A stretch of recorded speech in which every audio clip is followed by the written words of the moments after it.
verset 5.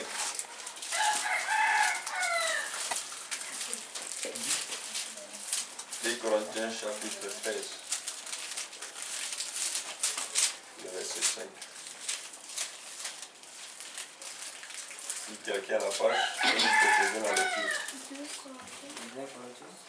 2 Corinthiens chapitre 13. Chapitre 13, le verset 5. Le verset 5. Tout le monde a la page? Oui. Ok. Examinez vous-même Examinez vous-même. pour voir si vous êtes dans la foi. Examinez, c'est quelle version? Oui, c'est bon. Tu peux redire encore? Examinez-vous vous-même Très bien. pour voir si vous êtes dans la foi. Pour savoir Vous êtes dans la foi. si vous êtes dans la foi.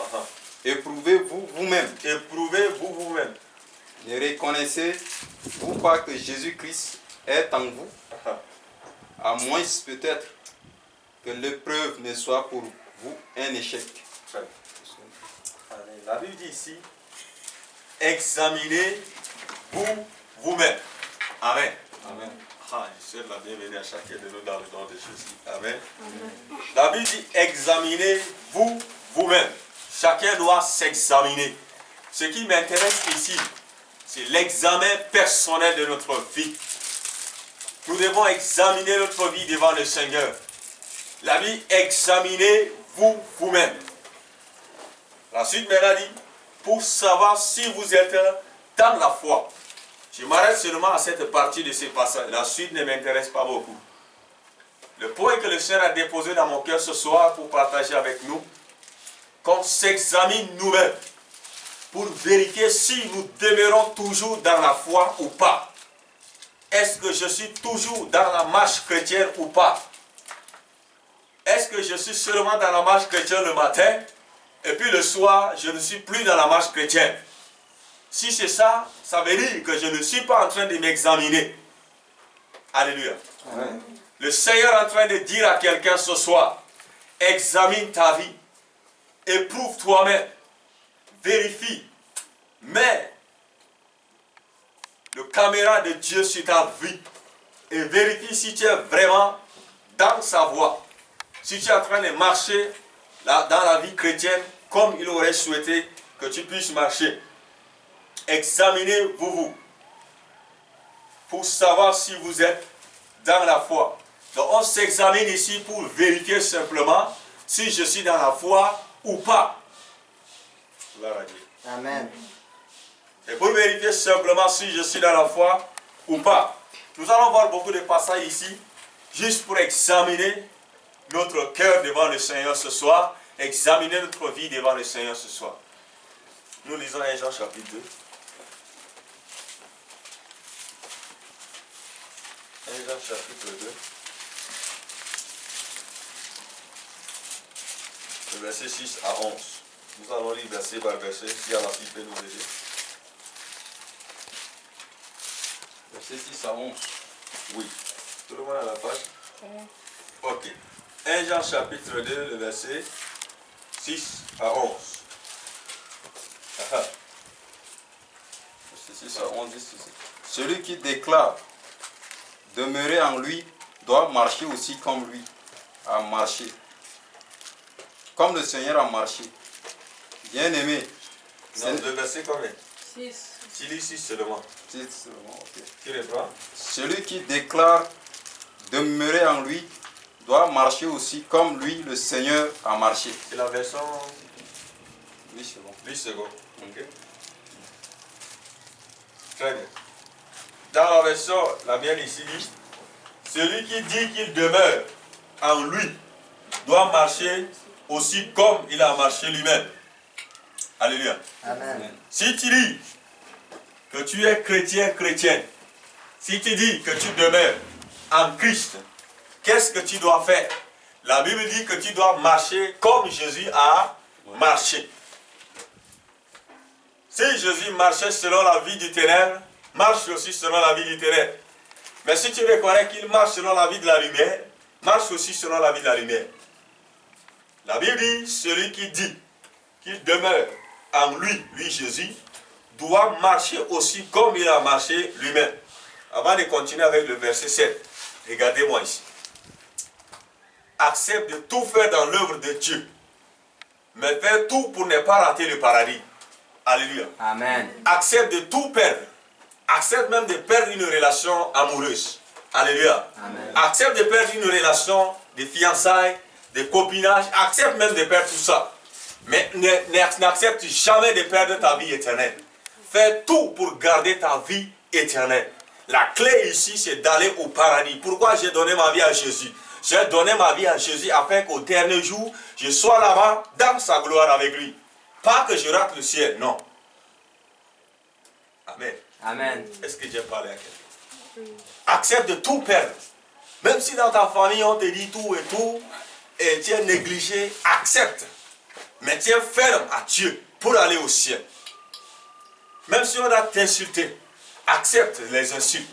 Supporte ça. Même si ça doit t'écouter, accepte et profite plutôt pour le ciel. Gloire à Dieu. Amen. Nous avons dit une fois déjà que ce n'est pas le pasteur qui va t'empêcher d'aller au ciel, ce n'est pas tes parents, ni tes frères, ni le diable lui-même. Ils ne peuvent pas t'empêcher d'aller au ciel. La seule chose qui peut t'empêcher d'aller au ciel, c'est le péché. Amen. Amen. C'est seulement le péché qui te bloquera la porte du royaume de Dieu. Le diable, tout ce qu'il fait, il te pousse simplement à commettre un péché qui t'empêchera d'aller au ciel. Mais lui, il n'est pas un péché. C'est le péché que toi-même tu commets là, qui te bloquera la route du royaume de Dieu. Donc je suis en train de révolutionner le cœur de quelqu'un ce soir afin que lorsque tu rentres, ou pendant que je suis en train de prêcher, que tu puisses prendre une résolution déjà dans ton cœur avec le Seigneur. Fais tout pour ne pas rater le ciel. L'apôtre Paul a dit dans 1 Corinthiens, chapitre 9, le verset 27, il dit, je traite durement mon corps, je le tiens assujetti, de peur, après avoir prêché aux autres, être rejeté moi-même. Donc lui-même il prêche, mais il veille sur son salut. Il fait tout pour ne pas perdre de vue son salut. Et je voudrais que chacun de nous puisse vraiment saisir cela à deux mains. Le salut que le Seigneur nous donne, c'est comme un œuf. C'est comme un œuf qu'on te donne. Et si tu ne gardes pas bien, ça va tomber. Et ça va se casser. Et ça ne serait plus possible de récupérer. Donc si on t'a dit que tu ne peux pas perdre le salut, tu peux perdre. Amen. Amen. Amen. Ah. Et je voudrais que tu puisses demeurer en lui. La Bible dit, celui qui demeure en lui ne pêche point. Donc, je voudrais t'encourager ce soir à demeurer en lui. Dans le verset 7, 6 que le frère venait de lire, dit, celui qui dit qu'il demeure en lui Jésus, doit marcher aussi comme il a marché lui-même. Le verset 7.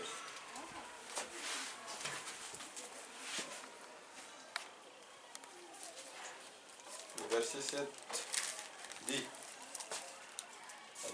Si quelqu'un est dans la page peut l'aider. Oui, Bien-aimé, c'est que... Bien aimé, oui. Oui. Bien-aimé, ce n'est pas un commandement. Ce n'est pas un commandement nouveau que je vous écris, mais un commandement ancien que vous avez eu dès le commencement. Ce commandement ancien, c'est la parole que vous avez entendue. Très bien. Ce n'est pas quelque chose de nouveauté. Les gens ont vécu cela. On les a prêché cela en un temps. Et ça continue encore. Amen. Amen. La vie chrétienne veut dire comme Christ. En anglais, on dit Christ-like. Comme Christ. Vivre comme Christ. Marcher comme Christ. Prier comme Christ. Hein? Faire des choses comme Christ. C'est ça la vie chrétienne. Pas comme ton pasteur. Pas comme ta garde. Parce que c'est un homme et il peut avoir des failles un jour. Et ça risque de te faire quitter la foi. Donc le modèle parfait ici c'est Jésus. Chacun de nous doit regarder à Jésus. Quel est le modèle parfait pour vivre sa vie chrétienne. Alléluia. Amen. Ah, le verset 8. Chakika. Le verset 8 dit quoi? Le verset 8 dit ceci. Oui. Toutefois, c'est un commandement nouveau que je vous écris. Ce qui est vrai en lui et en vous, car le ténèbre se dissipe Oui. Ses disciples. Et la lumière véritable paraît des gens. Ouais. Aussi. Continue. 9. 9. Celui qui dit qu'il est dans la lumière Celui qui dit qu'il est dans la lumière, et qui est son frère, qui est son frère. est encore dans le ténèbre. Alléluia. Amen. La Bible dit ici, celui qui dit qu'il est dans la lumière, ça veut dire que celui qui dit qu'il est chrétien, ou qu'elle est chrétienne, ou qu'il est de la lumière, et en même temps cette personne est son frère ou est sa soeur, cette personne est comment? Est encore dans les ténèbres. C'est ce que la Bible est en train de dire. Regardez-moi ici. Regardez-moi ici. Ça veut dire quoi? Si tu me dis que tu es chrétien ou chrétienne, mais quand tu vois ton frère ou ta soeur, là, tu dis que je n'aime pas sa tête, je ne veux pas voir cette personne.